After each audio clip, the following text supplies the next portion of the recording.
Buenos días, soy Alberto Urbina. Esta es la clase de Derecho Internacional Público. Estamos en el tema de los sujetos del derecho internacional y vamos a hablar de los movimientos de liberación nacional como sujetos del derecho internacional público. Hay que decir que estrechamente vinculado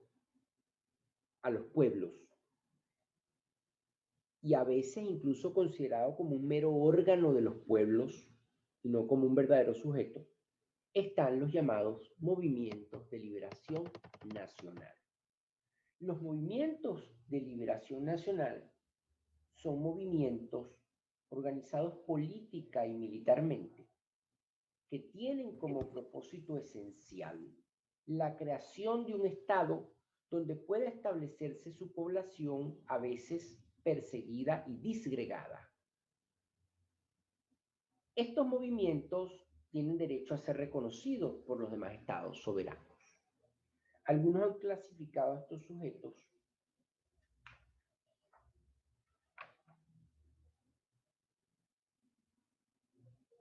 con tal carácter y otros, como les señalaba, han señalado que simplemente representan a los pueblos que serían los verdaderos sujetos del derecho internacional.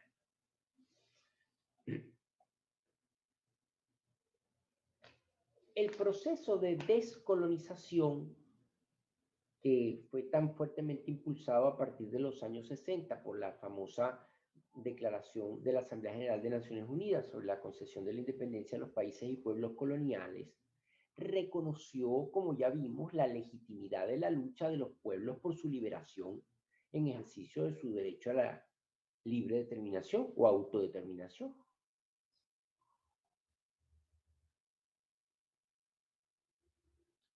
Ahora, ya que estas luchas de los pueblos por su independencia o por su liberación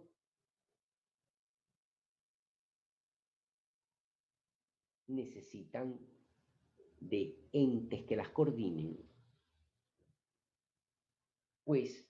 la manera de canalizarlas es a través de los llamados movimientos o frentes de liberación nacional. Entonces, se puede pues hablar de los derechos y obligaciones de estos entes conforme al derecho internacional público, sobre todo conforme al derecho internacional humanitario, aplicable a los conflictos armados. El propio protocolo primero adicional a los convenios de Ginebra, que ya hemos señalado en su artículo 94.3, permite a la autoridad que representa un movimiento de liberación nacional comprometerse a aplicar los convenios de Ginebra y el protocolo primero mediante una simple declaración unilateral dirigida al depositario de estos acuerdos.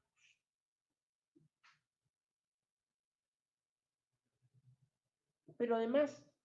estos movimientos tienen derechos y obligaciones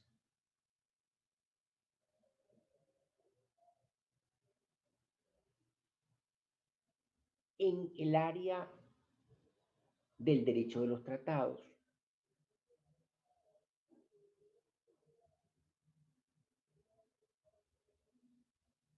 Y también en el ámbito del derecho diplomático. Quizás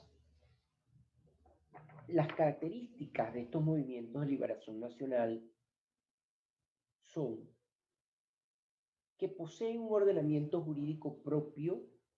y su propia estructura administrativa interna.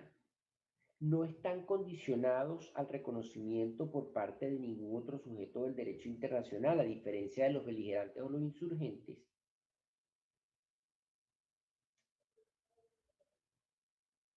Y la personalidad jurídica de estos movimientos es más amplia que la de los beligerantes y los insurgentes, porque se desenvuelven en otros ámbitos, además del derecho de los conflictos armados, como son el derecho de los tratados, el derecho diplomático, el derecho de la cooperación internacional. De manera que son sujetos funcionales y por tanto no es necesario que tengan jurisdicción sobre un territorio determinado. Los ejemplos más relevantes actuales son el Frente Polisario de Liberación Nacional del Pueblo Saharaui, en el Sáhara, y su antecesor, que se llamaba Movimiento para la Liberación del Sáhara, y también la Organización para la Liberación de Palestina, que es la representante del pueblo palestino. El Frente Polisario de Liberación Nacional fue reconocido como legítimo representante del pueblo saharaui por la Asamblea General de Naciones Unidas en el año 75 y por muchos países árabes. En el año 79 celebró un acuerdo con Mauritania, mediante el cual ésta reconocía la existencia de la República Árabe Saharaui, que también es reconocida por Venezuela, y cada uno de ellos renunciaba a sus reivindicaciones territoriales sobre el otro. En el año 77 el Frente celebró con Marruecos, su principal enemigo, los llamados Acuerdos de Houston, para implementar el plan de arreglo de la ONU y de la Organización de la Unidad Africana sobre el Sáhara Occidental, que hasta ahora está incumplido, y que, como ustedes recordarán, hace pocas semanas el señor Donald Trump, antes de salir de la presidencia,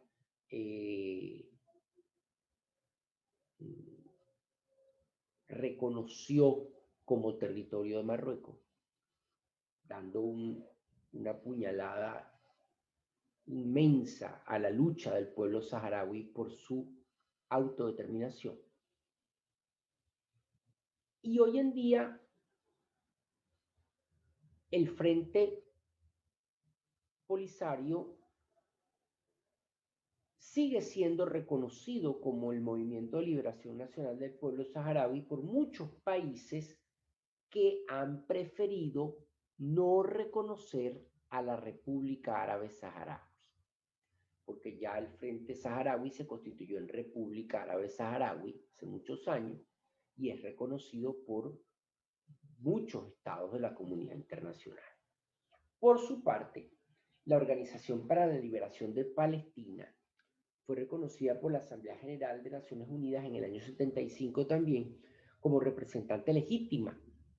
del pueblo palestino. En ese carácter, participó en la celebración de los llamados Acuerdos de Oslo,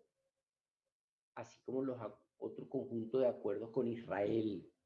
sobre todo de índole económica, y a través de los cuales se reconocían mutuamente Israel y la OLP. Israel reconocía a la OLP como representante del pueblo palestino y la OLP reconocía al Estado de Israel. Y además, estos acuerdos de Oslo permitieron el establecimiento de la Autoridad Autónoma Palestina en el territorio ocupado por Israel y permitió una autogestión y un autogobierno por parte de los palestinos en esos territorios que aún militarmente ocupa Israel.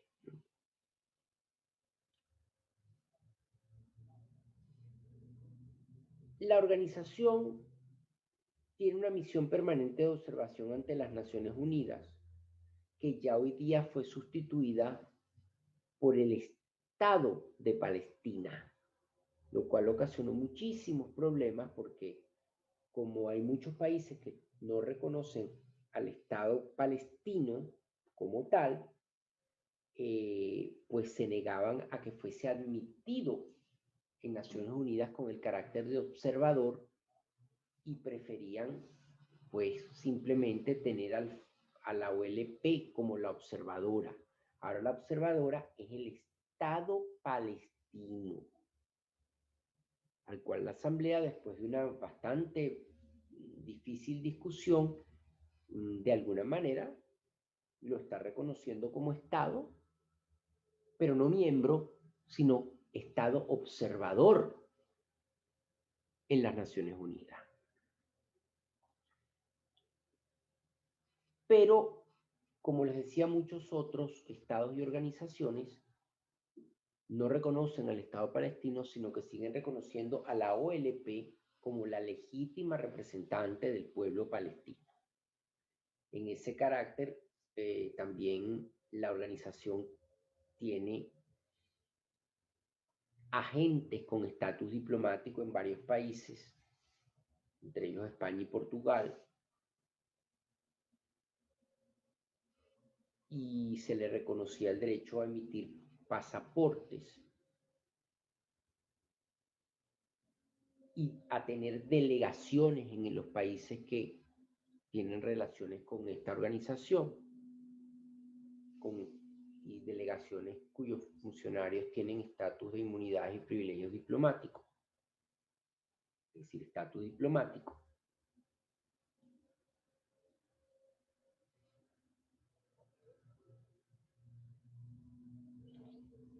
Y hay que señalar que si bien ellos mismos se autoproclamaron ya como Estado de Palestina y son reconocidos por muchos otros países, los acuerdos de Oslo, celebrados con Israel, crean la Autoridad Nacional Palestina, pero a esa autoridad no le reconoce ninguna competencia ni responsabilidad en la esfera de las relaciones internacionales y en lo que tiene que ver con ese territorio, al cual sigue representando internacionalmente Israel, que es la potencia ocupante. La OLP ha celebrado acuerdos con estados u organizaciones internacionales en nombre de la Autoridad Autónoma Palestina, entre ellos el Acuerdo Interino de Asociación en Comercio y Cooperación celebrado con la Unión Europea en el año 97, el cual la OLP actúa en representación de la Autoridad Nacional Palestina.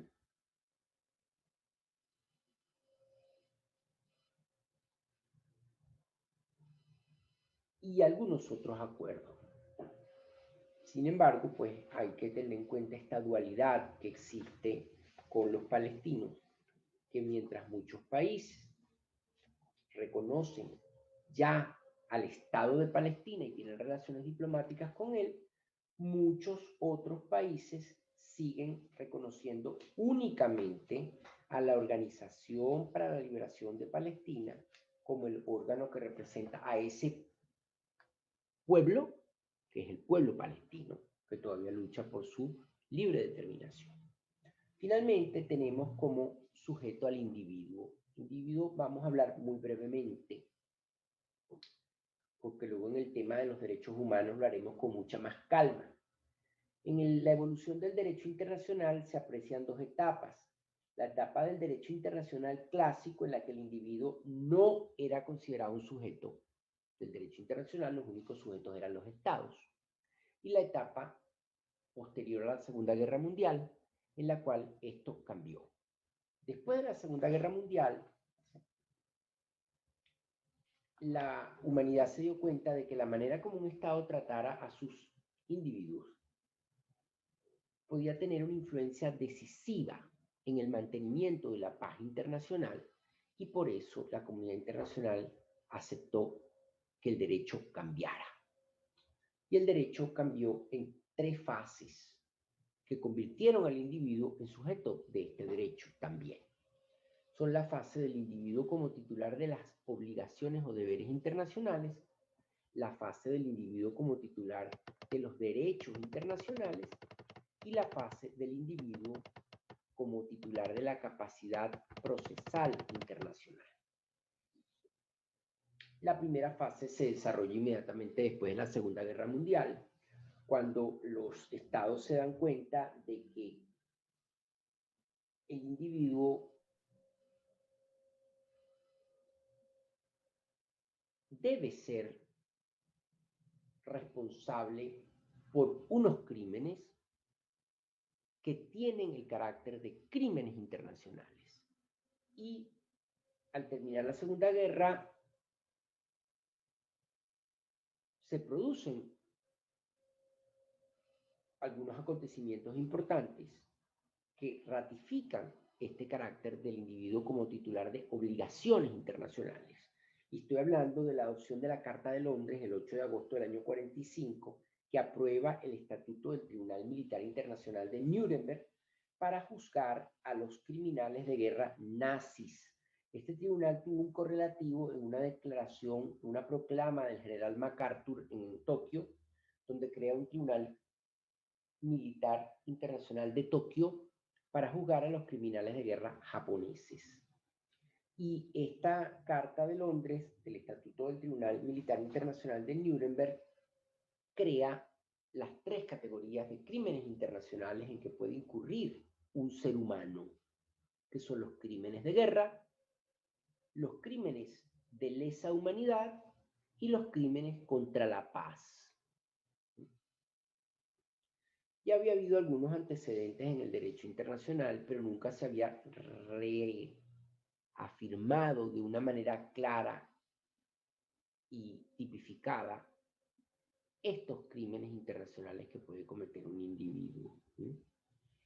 Estos crímenes de guerra propiamente dicho eran, entre otros, asesinatos, malos tratos o deportación para trabajos forzados u otros fines de las poblaciones civiles en los territorios ocupados,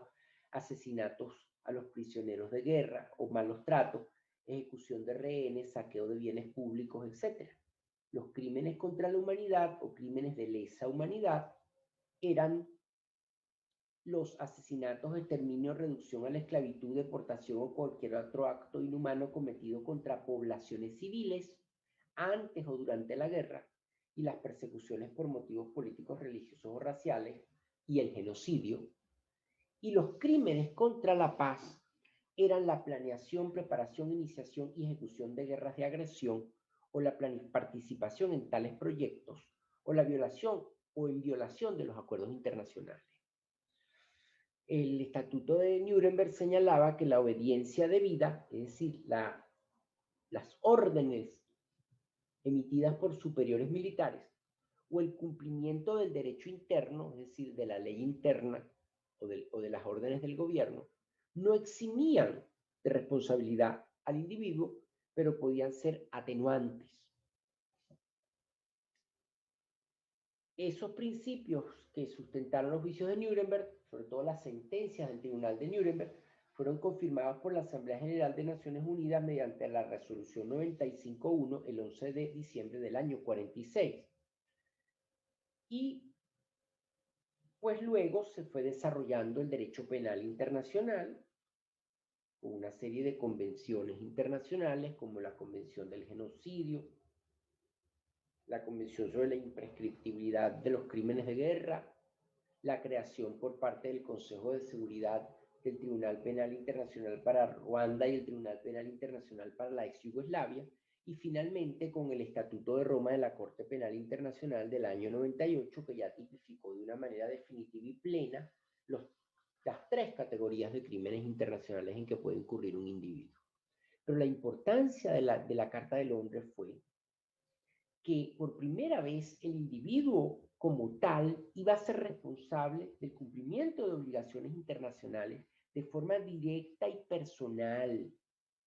lo cual lo convertía en un sujeto del derecho internacional. Claro, hasta este momento un sujeto muy sui generis porque solo tenía deberes, pero ya vendrían los derechos de una manera casi que inmediata, ¿no? Y vamos a la segunda etapa, la fase del individuo como titular de derechos internacionales vino ahí mismo,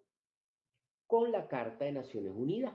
La Carta de Naciones Unidas, aprobada en el año 45, a todo lo largo del articulado habla de que el hombre tiene unos derechos humanos y libertades fundamentales sin hacer distinción por motivos de raza, sexo, idioma o religión. Y esos derechos que la Carta llama derechos humanos, pues el único problema que tenían en la Carta es que la Carta no dice cuáles son. Eso se va a solucionar unos años después, el 10 de diciembre del año 48, cuando la Asamblea General proclama la Declaración Universal de Derechos Humanos, y ahí nos va a decir cuáles son esos derechos que llamamos humanos y que todos conocemos. Derecho a la vida, la igualdad, el derecho a el reconocimiento de la personalidad, el derecho a la libertad de expresión, el derecho a la libertad de pensamiento, conciencia y religión, el derecho a un juicio justo, el derecho a la integridad física o prohibición de la tortura, etcétera, el derecho al trabajo, derecho a fundar familia, el derecho a la educación, el derecho a la salud, etcétera, etcétera.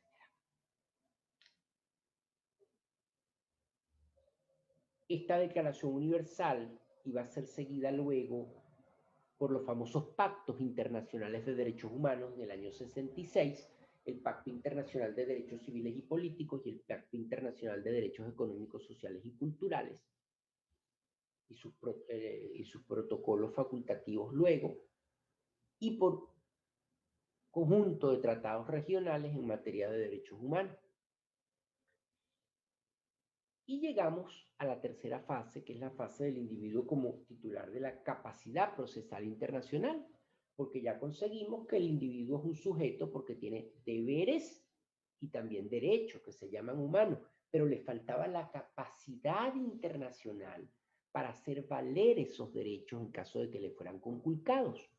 Esa capacidad vino a lograrse primeramente en el ámbito europeo, con la Convención Europea de Derechos Humanos o Tratado de Roma sobre los Derechos Humanos y las Libertades Fundamentales, que es del año 1950. Por primera vez, de una manera organizada y estatuida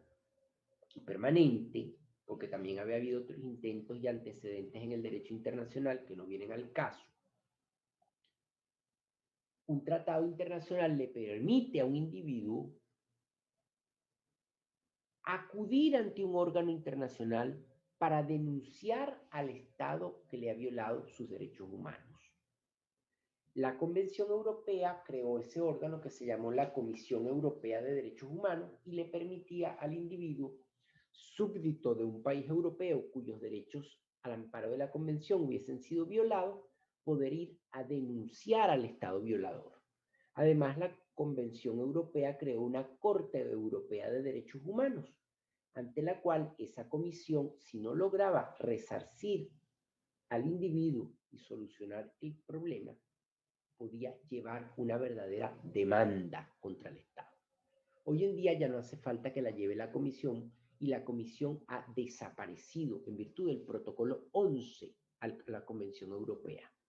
Y hoy día lo único que existe es la Corte Europea y el individuo puede acudir directamente, ya no se habla de denuncia, ahora se habla de demanda, y actuar en contra del Estado europeo que le ha violado sus derechos humanos. Esa capacidad en el ámbito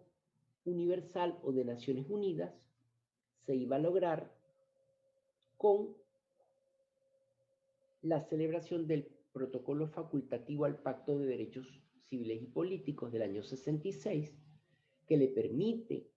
al individuo acudir ante un órgano internacional que se llama el Comité de Derechos Humanos para denunciar al Estado que ha violado sus derechos al amparo del Pacto Internacional de Derechos Civiles y Políticos, ¿no? Hoy día, también a nivel de Naciones Unidas, el Pacto de Derechos Económicos, Sociales y Culturales tiene un comité que también permite las denuncias.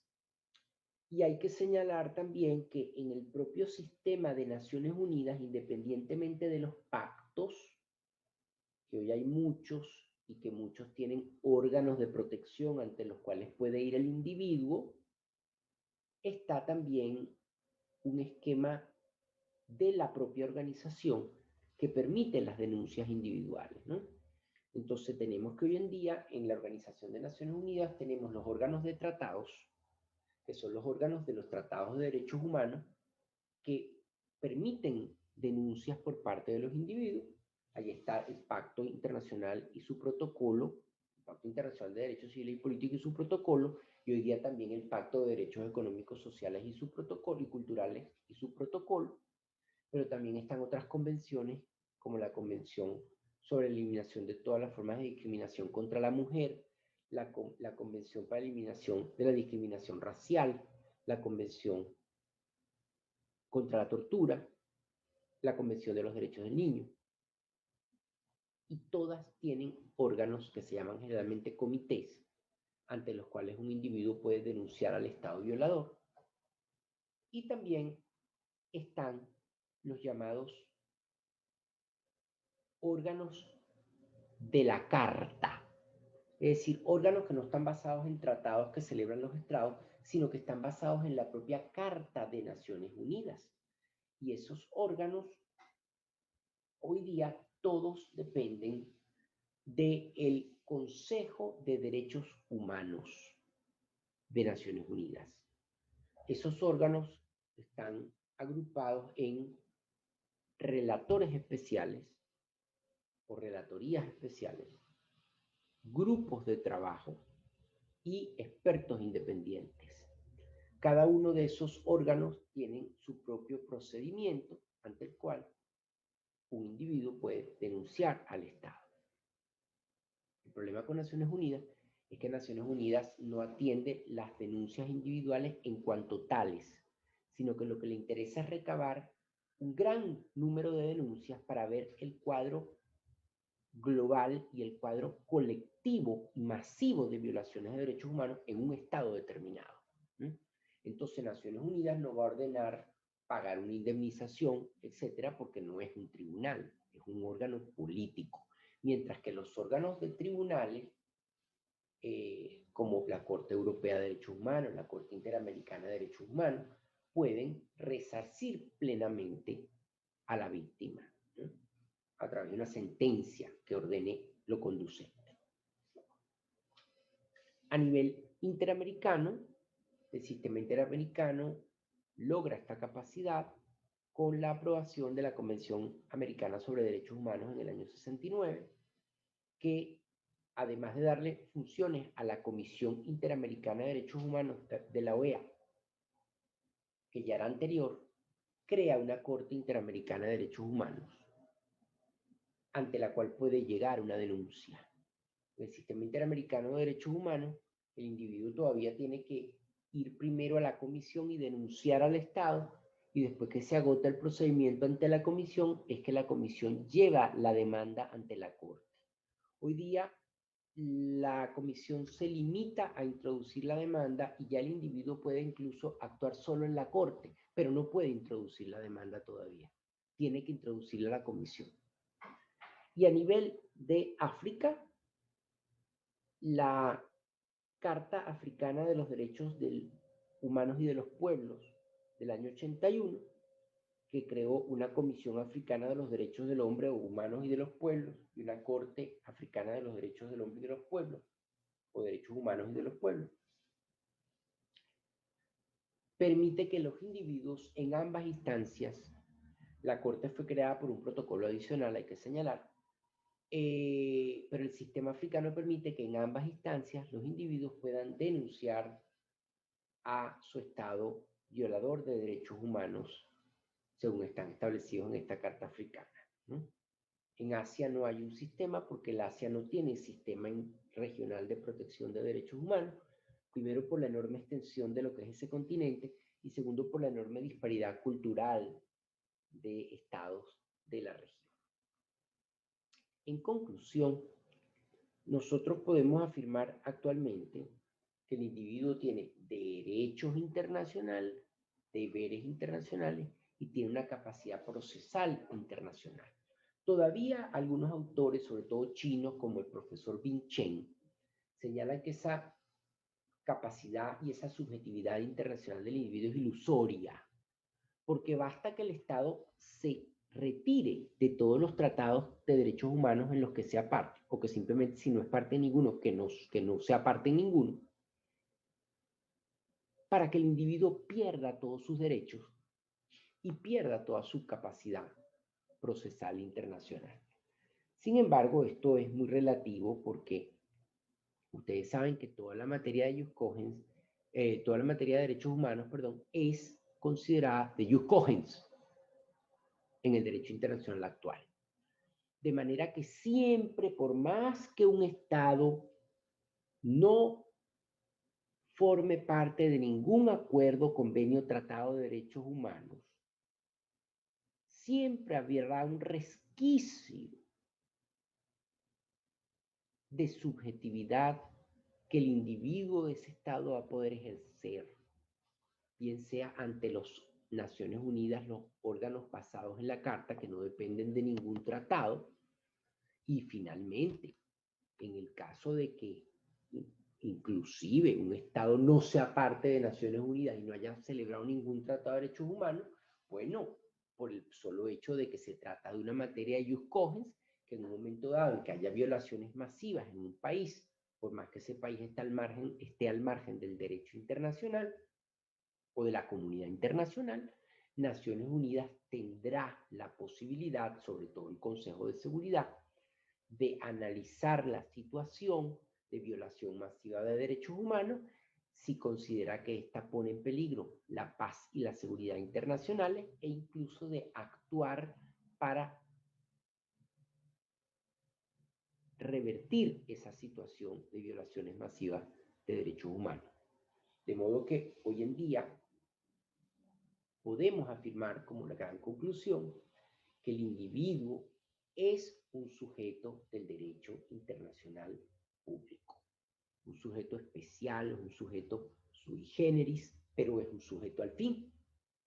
Finalmente vamos a hacer una mínima referencia a las organizaciones no gubernamentales, las llamadas ONG, y a las empresas transnacionales. Una organización no gubernamental es una organización que a veces es unitaria o a veces está integrada por asociaciones, fundaciones e instituciones privadas que pueden ser fruto de iniciativa privada o mixta y que están constituidas de manera duradera y espontánea por personas privadas o públicas, físicas o jurídicas de diferentes nacionalidades que expresando una solidaridad transnacional persiguen sin espíritu de lucro un objetivo de interés internacional y que han sido creadas de conformidad con el derecho interno de uno o de varios estados. La diferencia con las organizaciones internacionales públicas consiste en que éstas tienen su origen en un tratado celebrado entre estados, mientras que una ONG no. Una ONG sigue siendo una organización de derecho interno que puede estar constituida en varios países y tener filiales, etcétera, pero todas de acuerdo con la legislación de cada uno de los estados en los cuales está constituida, pero actúa internacionalmente. Las ONG hasta el día de hoy no se consideran sujetos del derecho internacional, sino actores internacionales. ¿Por qué? Porque pueden tener, si actúan en materia de derechos humanos o de derecho ambiental o de algunas otras ramas del derecho internacional, una enorme influencia en la formación de este derecho. ¿Mm? Pero no llegan a ser sujetos internacionales porque no tienen derechos internacionalmente reconocidos por los tratados, ni deberes, ni tampoco capacidad procesal internacional. En cuanto a las empresas multinacionales o transnacionales, que son aquellas corporaciones de carácter público o privado dedicadas a la actividad económica en uno o más estados diversos de aquel en el cual fueron originalmente constituidas o donde tienen su sede. Bueno, estas empresas a menudo celebran acuerdos con estados, pero que son acuerdos del derecho privado o tienen una influencia o un poder inmenso en la comunidad internacional. Bueno, la mayoría de la doctrina considera que no son sujetos todavía del derecho internacional, pero algunos autores señalan que se podría decir que cuando han celebrado un convenio con un Estado y en ese convenio se prevé, por ejemplo, que en el caso de una divergencia entre la empresa y el Estado se acuda a un arbitraje internacional, entonces, en ese caso serían titulares de derechos y deberes internacionales, ¿no? Y en ese sentido se inclinan los tribunales arbitrales. Algunos como Barberis han hablado de que esas empresas celebran convenios cuasi nacionales con los estados o con las organizaciones internacionales públicas y que tendrían una subjetividad restringida y ad hoc, es decir, especial en el derecho internacional. Pero les reitero que la mayoría de la doctrina todavía se inclina por no considerar a las empresas multinacionales o transnacionales como sujetos del derecho internacional, por más poder y por más igualdad que tengan con los estados. Muy bien, entonces hasta aquí la clase de los sujetos del derecho internacional. Muchas gracias.